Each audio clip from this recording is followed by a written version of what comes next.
அன்புக்குரியவர்களே, தினமும் news paper இல்லை நியூஸ் சேனல் இதை பார்க்கும்போது நிறைய இந்த தற்கொலை செய்திகள் அதிகமாக தென்படுது. தாய் பிள்ளைகளுக்கு விஷம் கொடுத்துட்டு செத்துட்டாங்க, இல்லை ஒரு குடும்பத்தோட ஆன்லைன் ரம்மி விளையாட்டில் பணத்தை இழந்துட்டதில் மொத்த குடும்பமும் தற்கொலை பண்ணிக்கிட்டு செத்து போச்சு. அதே மாதிரி பார்த்திங்கன்னா, ஒரு 3 நாளைக்கு முன்னே நீட்டு 2வது அட்டம்ப்ட்டு ஒரு பொண்ணு எழுதுதுங்க கடலூர் மாவட்டத்தில். அதில் ஏதோ ஒரு சர்டிஃபிகேட் எடுக்கிறதுல அந்த பொண்ணு அவங்க அப்பாவுக்கு ப்ராப்பர் டைமில் ரிமைண்ட் பண்ணலை. 2nd அட்டம்ப்ட் எழுதுகிற பொண்ணு நல்லா ப்ரிப்பேர் பண்ணிக்கிட்டு இருக்குது. அவங்க அப்பா ஏதோ ஒரு இதில் திட்டார், போய் சர்டிஃபிகேட் எடுத்துகிட்டு வந்துட்டு, இந்த மாதிரி இவ்வளோ கேர்லெஸ்ஸாக இருக்கியே, நீ இந்த மாதிரி கேர்லெஸ்ஸாக இருந்ததால் தானே ஃபஸ்ட் அட்டம்ப்ட்லேயே ஃபெயில் ஆகலன்னு திட்டாருங்க. உன்னால் குவாலிஃபை பண்ண முடியலன்னுட்டுன்னு. அந்த பொண்ணு சென்சிட்டிவ், சூசைட் பண்ணிக்கிச்சு. இதை அரசியல் தலைவருங்க வேறு மாதிரி அரசியல் பண்ணாங்க. அது நமக்கு வேண்டாம். இப்போது என்னுடைய கேள்வி என்னன்னா, பெற்றோர் நமக்கு இந்த உடம்பு உயிர் 2த்தையும் கொடுத்துருக்காங்க. நம்ம 1000 கதை சொல்லுவோம் கடவுள் கொடுத்தாரு அது இல்லைன்னு. என்னை பொறுத்த வரைக்கும் இந்த உடம்பும் உயிரும் அப்பா அம்மாவுக்கு சொந்தம். அப்பா அம்மா பெற்றெடுத்து சமுதாயத்தில் ஒப்படைச்சிட்டாங்க. அதுக்கப்புறம் இது சமுதாயத்துக்கு சொந்தம். இந்த அகண்ட சமுதாயத்தில் நம்முடைய உடம்பும் உயிரும் ஒரு அங்கம். இதை நம்ம புரிஞ்சுக்கணும். ஒரு மனுஷனுக்கு வாழ்க்கையில் 10 முறையாவது தற்கொலை எண்ணம் தோணும் அப்படின்னு மனோ தத்துவ நிபுணர்கள் சொல்கிறாங்க. ஆனால் இந்த உடம்பை முடிவுக்கு கொண்டு வருவது இயற்கையாக நடக்க வேண்டுமே தவிர, அதை முடிவுக்கு கொண்டு வருவதில் நமக்கு எந்த ஒரு பங்கும் இருக்கக்கூடாது. இந்த உடம்பு உயிர் நமக்கு கொடுக்கப்பட்டிருக்கிறது.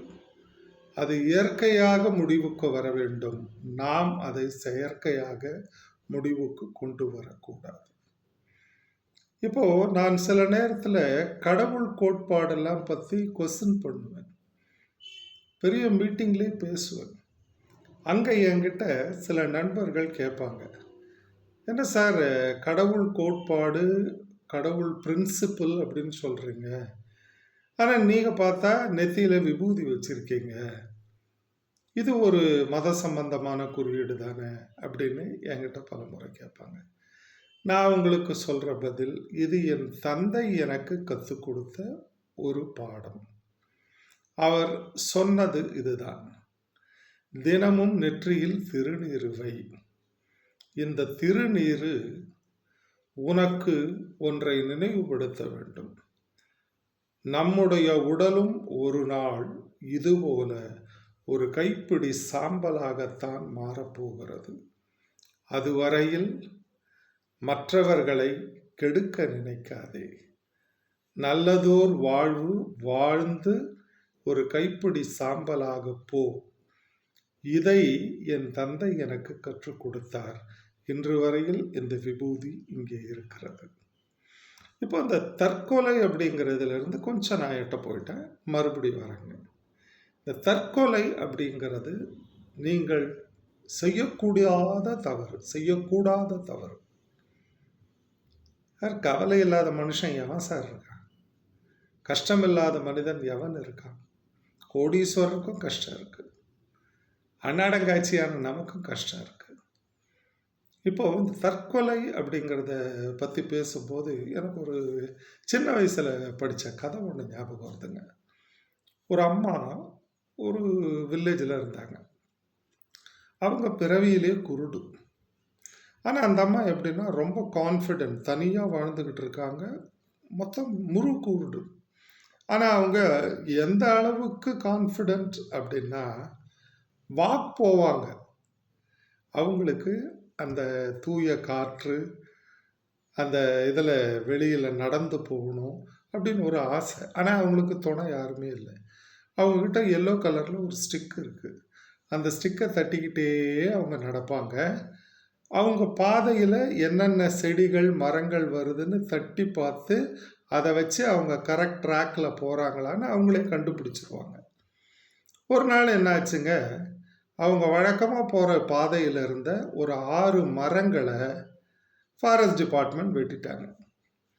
இப்போ இவங்களுக்கு நடந்து போகும்போது தட்டி பார்த்துக்கிட்டே வராங்க. ஒரு குறிப்பிட்ட தூரத்துக்கு அப்புறம் அவங்க தொட வேண்டிய மரங்கள் இல்லை.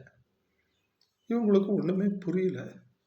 என்ன ஆச்சு, குழம்பிட்டாங்க. நம்ம சரியான பாதையில் தான் போகிறோமா இல்லையா அவங்களுக்கு தெரியல. அப்படியே தட்டிக்கிட்டே போகிறாங்க கிடைச்சத. ஆனால் ட்ராக் மாறி போகிற மாதிரி அவங்களுக்கு ஒரு ஃபீலிங்.